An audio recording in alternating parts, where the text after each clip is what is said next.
This is the Bush Whisperer coming at you from the most beautiful penguin sanctuary, southern tip of Africa, Cape Town, Boulders Beach. Here's the most beautiful song, this beautiful bird, with the chorus of the wind. I find it very touching to my heart, the rhythm of the waves in the background. Knowledge. What is knowledge? This is a really good question. One needs to appreciate that knowledge comes from within, true knowledge. Knowledge is when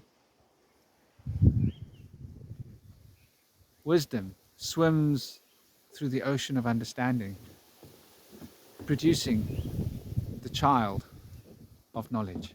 And the child of knowledge is an original expression of what we are, of what we do, of what we think. And so to know in this world is an expression of being. It's relating to experience as well. Wisdom is fundamentally gained through experience. Wisdom is sort of the catalogued experience, if you would, that we've got, that has taught us so much about ourselves and the world.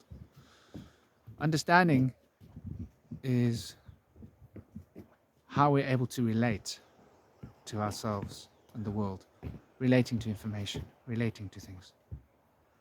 Knowledge is how we're able to put that relation into context through experience. Belief, well, belief is something else. Belief, the leaf on the tree comes to mind. It's got to do with writing. So when we started writing, we started believing. And when you take the leaf of the tree and write upon it, you leave yourself behind, you leave your knowledge behind, and you start to be what you're leafing. So what you write on that leaf is what you become. And it's not who you are. For who you are is the spirit of knowledge being expressed. So to understand that knowledge is fundamental to the creation of this universe is to understand why it is said that knowledge is power. Because knowledge is how we can manipulate the aspects of ourselves. Knowledge is how we can learn to manipulate the aspects of reality around us. Knowledge of how to build a house isn't something you've read in a book. Knowledge involves applying your own experience to your understanding and being able to put it together. You either know how to build a house or you don't. People have read books and believe they know how to build houses, but when they build the houses, they fall down. Experience matters when knowledge is on the table, so to speak. I want you to consider this when you speak about what you know, when you speak about knowledge, and to learn to draw distinctions between knowing, believing, understanding, or being wise. One can be wise without understanding. One can have understanding without being wise. An understanding of principles is being able to read what's written on a leaf without being able to put it into the context of experience. So knowledge becomes the pathway to the self, to the heart, because it's based on understanding and it's based on experience. There's this essential balance that's expressed through the voice of knowledge. And those that know speak with authority, and it is possible for people to sense true authority, because those would become authors. People would want to listen. In the old time, you had to have knowledge to be an author, because paper was in short supply. Not just everybody got to write. These days, it's about money, it's about the economy, it's about publishing companies. It's a bit of a popularity fad.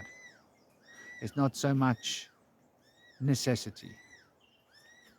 A lot of what is written these days might be considered as nonsense, sadly. But it's okay, because we're living in a culture which is full of nonsense. If you consider the way we live, the things that we do, It's nonsensical to pollute the world the way we do when you don't need to. It's nonsensical to grow apples in Asia so that you can transport them to Europe to redistribute them back in Africa again. It doesn't make sense. A lot of what we do doesn't make sense.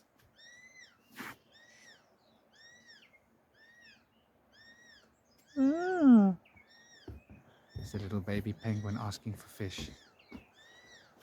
Sense is about being present in your reality.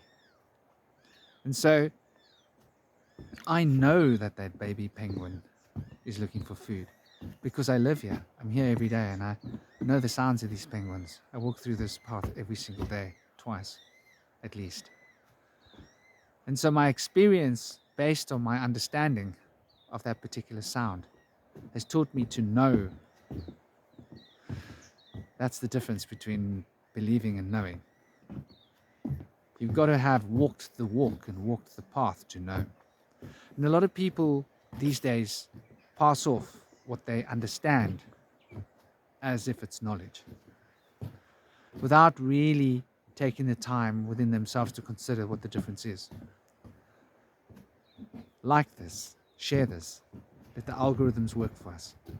Get this information out there so that people can start asking the relevant questions. With a little luck, we'll all be able to start utilizing words in a more intelligent way. Because, in my opinion, the way words are being used is not wise. We are misapprehending the meanings of words very often. And we are using words willy-nilly without really grasping the impact of the words. For all words are spells, if you want to get right down to it. That's why you have to spell words. And the spelling of words matters. So we're changing the way words are spelt. We're changing the way words are said. We're changing the meanings of words. This is part of our cultural dogmas that we're living through in this modern age. Much of it is being done by certain groups of people with particular aims. Hence, we were all educated. What is a duke? Who came up with the idea of educating? What's that about? Bringing the dogmatic ideas of the dukes onto people. Changing the way they say words, changing the meanings of words and the spellings of words. It started there. It started with our schooling. And to school is what a group of fish do. They swim in a school, blindly following the leader to whatever faith they're being led to. So understand that school is not about learning. School is about being taught to be part of a group mind, not to think for yourself. And knowledge is the opposite of school. School is about learning. And to lure is from the old word of to lure. To lure is to put bait on for fish. Once again, school. You put bait on a hook and you lure a school of fish with your bait or bait in the water in order for the school of fish to be lured into a net, to be caught, to be processed. I want you to consider the meanings of words. True knowledge comes from applying. You need to use your mind. I did a great video about using the mind. It's fundamental that we start thinking for ourselves again. We've allowed this Google machine of AI to control our thoughts, to tell us what is the truth, to become our category of knowledge, and to become our teacher, our knowledge bank, everything all at once. It's fundamentally important for us to take back our minds, take back your power, take back your knowledge, allow it to start to flow from within by using your thoughts, using the God-given talent that you've been given, which is the creative impulse of this universe. Do smash the subscribe button so that you get daily upload notifications with your bell, because I am loading up videos every single day. Part of a teaching course, you should follow it from the beginning, consistently to the end, if you want to get the benefit. At the moment, there must be about 20 hours of it must be 20 to 25 hours of tuition available. So it's just going to keep growing faster and faster. And you don't want to miss any of the videos, because many of the videos will be expanding upon ideas presented in other podcasts. Have an absolutely gorgeous day. Enjoy your heart, enjoy your world. Start thinking for yourself. Start embracing true knowledge. And don't allow that Google machine to think for you. This is the Bush Whisperer. Om Shanti.